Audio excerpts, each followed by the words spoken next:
So, ito na po yung ating 13 heads na piglet.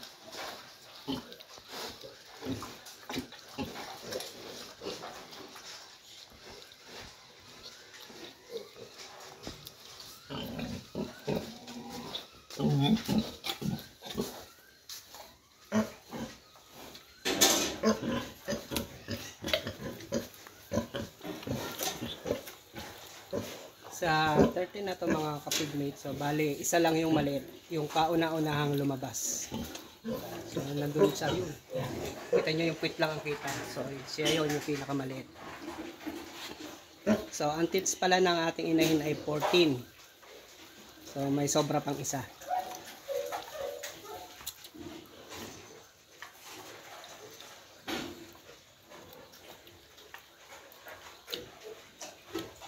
So, sa inahin naman natin, nakapag-inject na tayo dito ng oxytocin kasi medyo matagal lumabas yung inunay niya. Bale, lumabas yung 13 heads, may isang oras na mahigit. Wala pa lalabas na inunan, kaya nag-inject na ako ng oxytocin na 2 ml. Yun. After mga 10 minutes, saka lumabas yung inunan niya. Tapos antibiotic, nakapag-inject na rin tayo ng antibiotic na ang ginamit kong antibiotic ngayon ay ano nga ba yun? So bigay sa atin ng bigay ito sa atin ng technician ng Pigrolac. Yung binigay niya sa akin. So mga bato. Yun, Bacterid pala. So Bacterid ang binigay natin. Medyo matapang nga lang tong gamot na to. Kasi ang kailangan niya dito ay per 20 kilo na bigat ng baboy, 1 ml lang. Hindi kagaya nung ibang antibiotic mga kapigmate na sa 1 ml, 10 kilo. 10 kilo na bigat ng baboy ang i-inject. So kaya pala matapang yun. Ngayon lang ako nakagamit ng ganong antibiotics. Siyempre, binasa ko rin naman yung description niya, kaya yun, nakapagbigay tayo ng gamot. So ang inahin natin na to mga kapigmate, nasa 170 to 180 kilo, kaya ang in-inject ko lang dito mga kapigmate ay 9 ml lang. So yun, 9 ml lang mga kapigmate. Lahat naman sila malalakas, pero mga kapigmate, sa mga to meron tayong inaalalayan ditong isa. Itong isang to. Kung mapapansin nyo to mga kapigmate, mapupula. Mapupula yung mga piglet. Pero ito, maputla. Ito po, ito yung kulang po sa iron mga kapigmate. Ito, kahit malaki siya, mahina po siya. Kaya inaalalayan ko siya na makadede na makadede. Yan.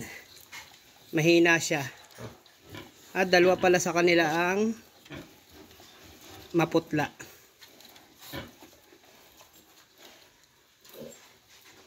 Ito mga kapigmate, pag gantong mapuputla yung piglet nyo, subukan yung hawakan. Malamig yung katawan nila. Ito namang mapupula yon. Ito yung pinakamalit natin mga kapigmate. Kita nyo? Ito yung pinakamalit. Ito yung kauna-unahan lumabas. Pero yung siya yung pinaka sa gatas. Matakaw. So ayan. So ang pagpapakain ko naman dito sa inahin mga kapigmate, natapos siya mga kanina, mga 8 ng umaga. Nagsimula siya mga kapigmate ay mga 6 ng umaga, natapos ay 8 ng umaga.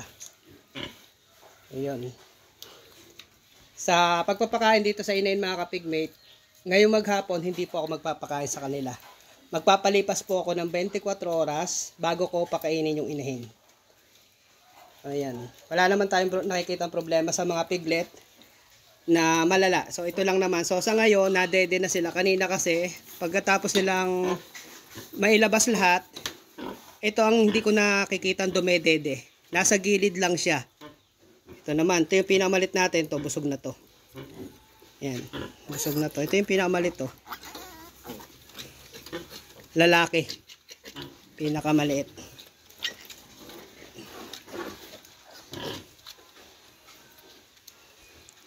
So ito mga kapigmate, dahil okay ang inahin natin, wala namang problema yung inahin. iniiwan-iwanan ko na sila. Kagaya ngayon, maghahatid ako sa anak ko, may tutor kasi yung anak ko, iwanan ko muna sila. So hindi ko na to binabantayan mga kapigmate.